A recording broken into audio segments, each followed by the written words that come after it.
The Mayor of London, Boris Johnson, has described the way the BBC has treated one of its presenters as utterly disgraceful. Mr Johnson says the whole BBC board should travel to Devon at their own expense and apologise. This story is, of course, about a BBC local radio DJ who lost his job after playing a song on his Golden Oldies show containing a racist word, the N-word. David Lowe, who's been broadcasting for 32 years, says he was unaware that a 1932 version of The Sun Has Got His Hat On included the N-word. The BBC said it accepted that the situation could have been handled better, and they've offered freelance Mr Lowe his job back, which he has refused on health grounds. I spoke to David earlier and asked him what had happened. It really transpired that I had a request originally for a recording that I was familiar with called Abdul Bulbul Amir by Frank Crummett, a 1934 recording. When I looked at the letters, the correspondence for the April the 27th programme, I found among them a request for that recording for a lady in Cornwall who wanted it played for her husband for his 80th birthday, which it was a song that he and his mates used to sing in the 1930s, apparently. Now, I was familiar, as I say, with the title, Abdul Bulbul Amir, but I was a bit concerned about the political climate at the time. And so what I decided to do was to check online the total lyrics of Abdul Bulbul Amir. Now, when I looked at the lyrics, I discovered a couple of lines that I just didn't feel comfortable with. So what I decided to do was defer to the editor of BBC Devon and tell him of my concerns, which I did. He came straight back to me and agreed. He said, no, let's leave this one alone, play something else. So I immediately thought, fine, well, what can I play as an alternative? And I sat and thought for a few minutes and thought, well, 1930s jokey recording, yes, I know what I can play. I'm going to play for safety here and feature The Sun Has Got His Hat On. Now, that recording I must have heard hundreds and hundreds of times over the years, and I featured it from time to time on my programmes over the years. I have never, ever heard the N-word mentioned in the lyrics, and I've never, ever had a complaint after having featured it before. However, on April the 27th, when that program I'd recorded a few days earlier was being broadcast, I was sitting at home here in my studio online, and I decided to go into Facebook. And while I was there, I had a message from one of my listeners, an instant message, private, which said, I don't know whether you realise it, David, but you've just played a version of The Sun Has Got His Hat On that mentions the N-word. And of course, as soon as I saw this, my heart was in my mouth. Now, that listener wasn't complaining, he was just alerting me to the fact. I immediately thanked him and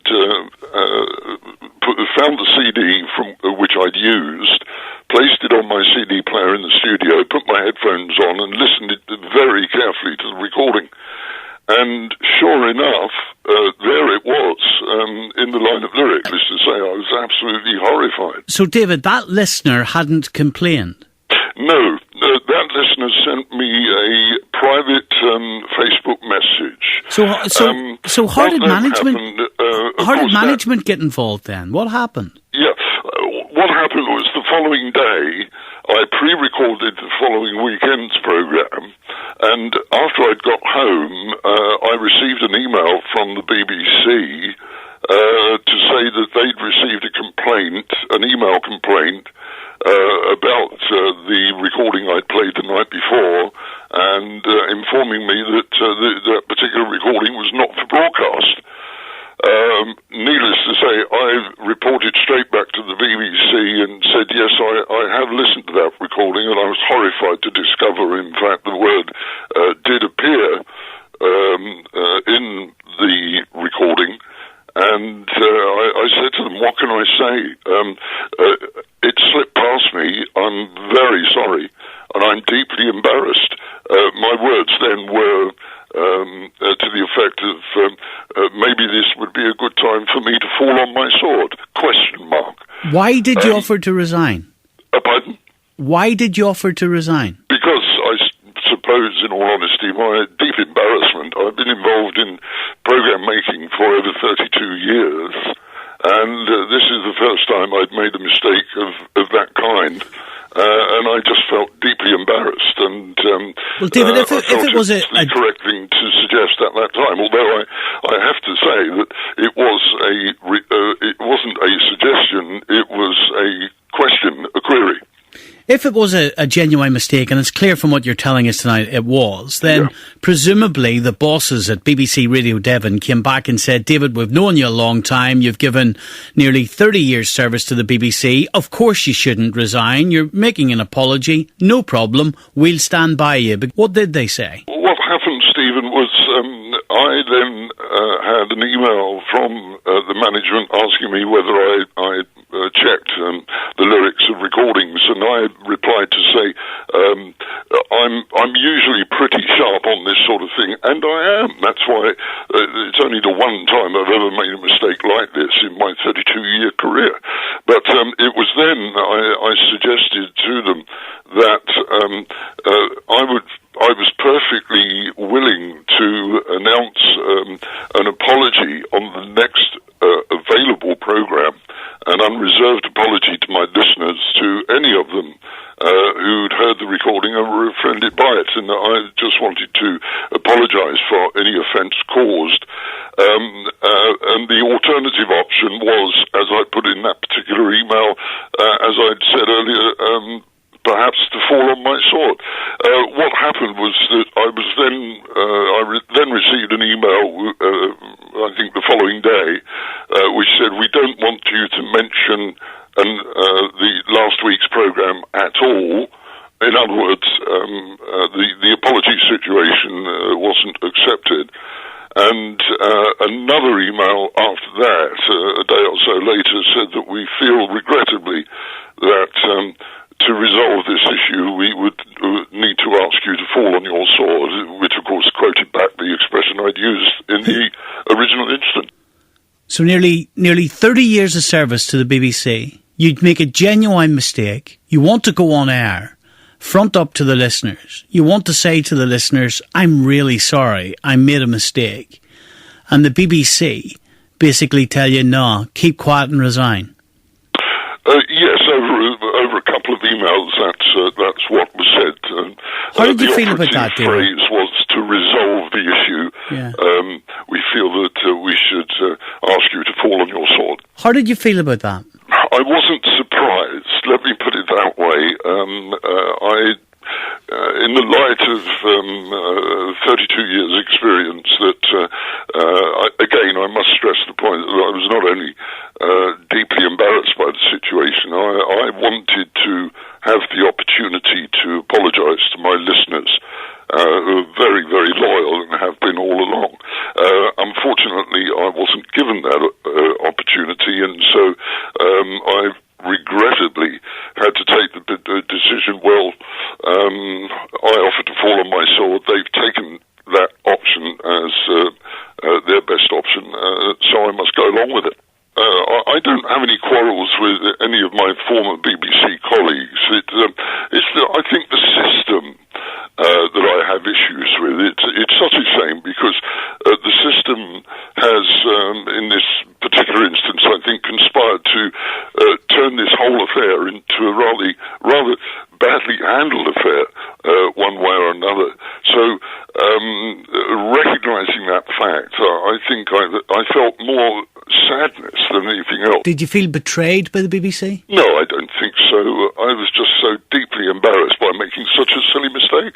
In a statement, the BBC say, we have offered David Lowe the opportunity to continue presenting his show. We'd be happy to have him back on air. We accept that the conversation with David about the mistake could have been handled better, which is essentially BBC speak for they messed up. But they continue in their statement, but if he chooses not to continue, then we would like to thank him for his time presenting on the station and wish him well for the future. And they say that they asked you to come back earlier in the week. They've since asked you to come back again. They say the door is still open, but that you've said no. no. Now, why have you said no?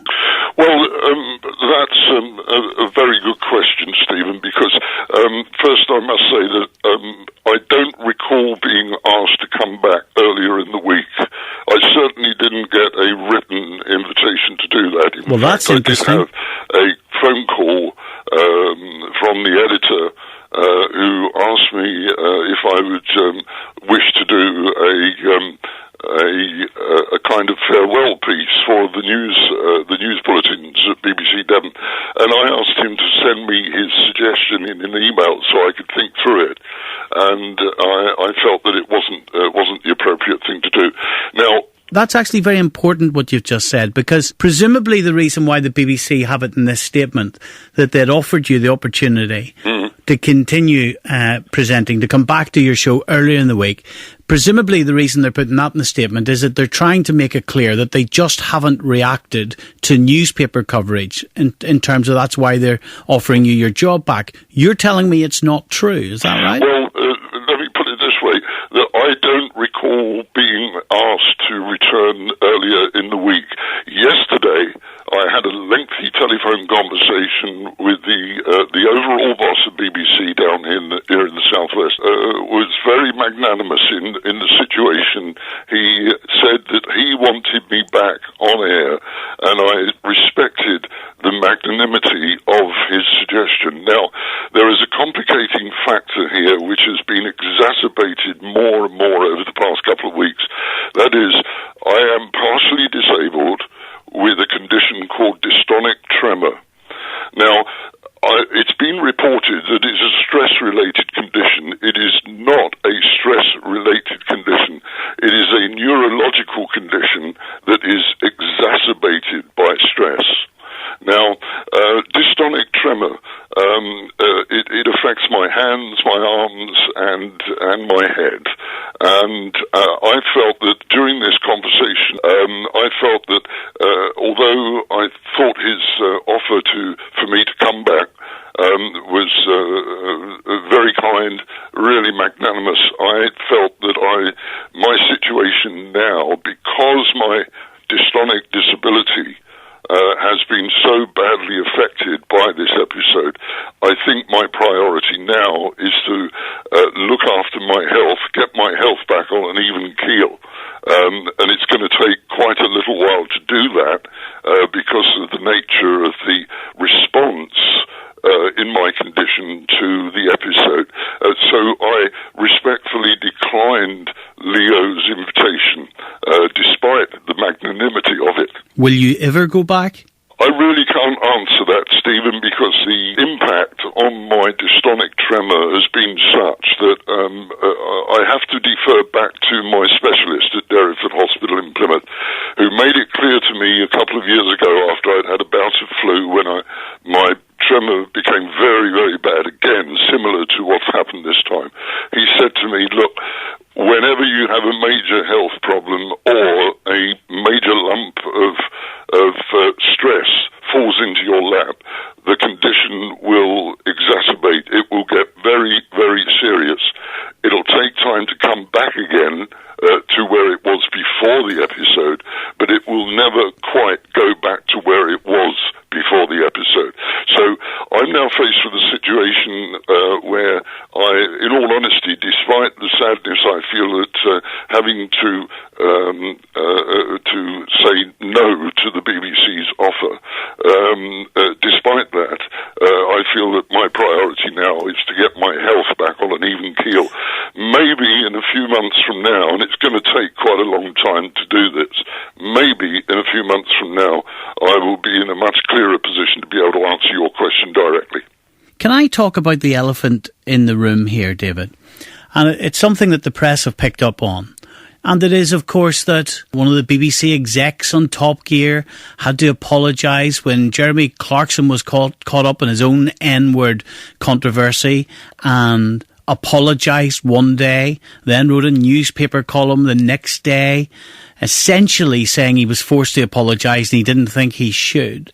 Of course, that multi-million-pound star within the BBC is not in any way forced to resign by his bosses. Is that in your mind? It's true to say over the past a couple of days, one way or another, the comparisons have been made with my situation, with Jeremy Clarkson's situations. Now, in all honesty, I don't think we can compare Jeremy's unfortunate error with mine, because to the best of my knowledge, Jeremy isn't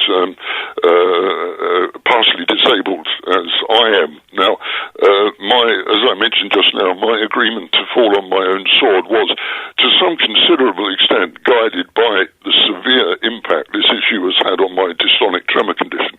And yet the BBC said in the email to you that in order to resolve the situation, you should resign, is what they said. And that is a statement that listeners across the UK can interpret now as they will. Yes, that's in black and white. That is exactly the expression used. And I complied with that wish. Okay. Well, listen, David, thank you very, very much for sharing your story with us. It's a strange situation, this, because often, as you well know, it is the BBC getting hammered by newspapers, and it's BBC presenters getting hammered by newspapers.